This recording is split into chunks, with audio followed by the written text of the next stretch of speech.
এই কারণে তুমি আমার ইটালি পাঠাইতে চাইতেছো না। বিষয়টা তো তেমন না রে ভাই। আসলে লিবিয়া দিয়ে ইটালি যাওয়ার সময় অনেক মানুষ হইতাছে, আর আমি তোর ভাই হইয়া সেখানে কিভাবে তোর মৃত্যুর টিকিট কেটে দিতে পারি বল?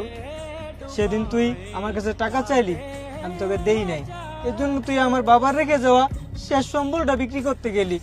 আমি বাধ্য হইয়া আমার নিজের গাড়ি বেচা আমি তোকে টাকা দিছি, যাতে আমার বাবার শেষ সম্বলটা বিক্রি করা না লাগে। তোর আমি আজ পর্যন্ত বুঝাইতে পারলাম না প্রান্ত, তোর আমি কতটা ভালোবাসি। দেখ, আমি তোর বড় ভাই, আমি আজ পর্যন্ত বিয়েটাই করলাম না, কারণ বিয়া করলে তোর প্রতি ভালোবাসাটা কমে যাইবো। ভাই, আমি বিষয়টা আসলে বুঝি নাই। আমি লিবিয়া দিয়ে ইটালি যাওয়ার স্বপ্ন বাদ দিয়া দিলাম ভাই। দালালের কাছ থেকে সব টাকা পয়সা পাসপোর্ট ফেরত নিয়ে আমো ভাই। আর তুমি যে ভাই হইয়া বাইরে এতটা ভালোবাসবা, এটা আমি কখনো ভাববা দেখি নাই ভাই। আমিও তোমার ভালোবাসি ভাই।